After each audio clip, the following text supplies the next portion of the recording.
आजको वचन आशाको सन्देश नेपालद्वारा प्रकाशित दैनिक उपासना पुस्तिकाबाट आजको सन्देश। परमेश्वरको राज्यको समझ। जयमसी। आज आइतबार अगस्त 16 तारिक साउन 31 गते। आजको बाइबल खण्ड लुकाको पुस्तक 17 अध्यायको 21 पदबाट रहेको छ र यहाँ यसरी लेखेको छ, परमेश्वरको राज्य तिमीहरूकै बीचमा छ। एक अर्थमा परमेश्वरको राज्य भविष्यत, अनन्त र स्वर्गीय छ। जब ख्रिस्ट पृथ्वीमा आफ्नो राज्य स्थापना गर्न फर्कनुहुन्छ, यो भविष्यवाणी पूरा हुनेछ। संसारको राज्य हाम्रा प्रभुको र उहाँका ख्रिस्टको राज्य भएको छ अनि उहाँले सदा सर्वदा राज्य गर्नुहुनेछ। यो कुरा तपाईँले प्रकाशको पुस्तक 11 अध्यायको 15 पदमा हेर्न सक्नुहुन्छ। परमेश्वरका सबै उद्धार गरिएका सन्तानहरूका लागि त्यो कति महिमित दिन हुनेछ। तर त्यो दिन नआउन्जेलसम्म येशूले भन्नुभयो, परमेश्वरको राज्य तिमीहरूकै बीचमा छ।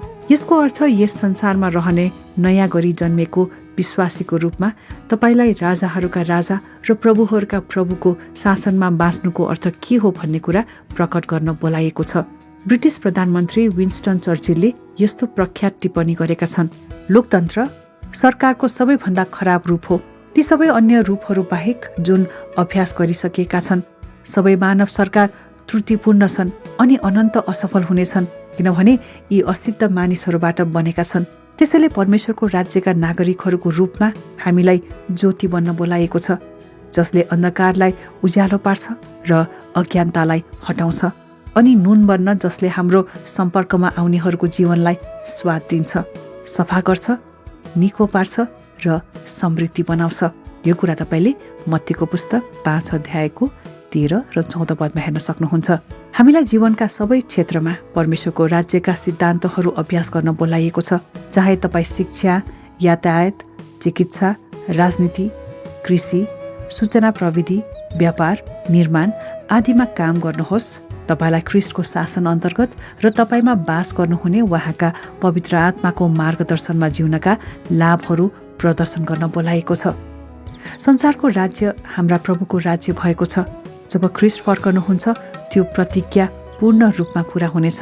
त्यतिन्जेलसम्मका लागि येशूले भन्नुभएको छ, जबसम्म म फर्किआउँदिन यसबाट व्यापार गर। यो कुरा तपाईँले लुकाको पुस्तक 19 अध्यायको 13 पदमा हेर्न सक्नुहुन्छ। यसरी परमेश्वरको राज्यबारे सही बुझाइले मात्र हामीलाई असल तरिकाले जिउन सक्षम तुल्याउँछ। आमेन। परमेश्वरले यहाँहरू सबैलाई धेरै आशिष दिउन्। जय मसीह। आजको वचन नेपालमै सर्वाधिक पढिने र सुनिने दैनिक उपासना पुस्तिका। हाम्रो ठेगाना आशाको सन्देश Nepal, Nakhu, Lalitpur. Mobile number 98082048 04870। Email ठेगाना mos.radioministry@gmail.com। आफू सुन्नुहोस् र आफ्ना मित्रहरूलाई पनि सुन्ने सल्लाह दिनुहोस्। तपाईको आजको दिन आशिषमय रहोस्। जय मसीह।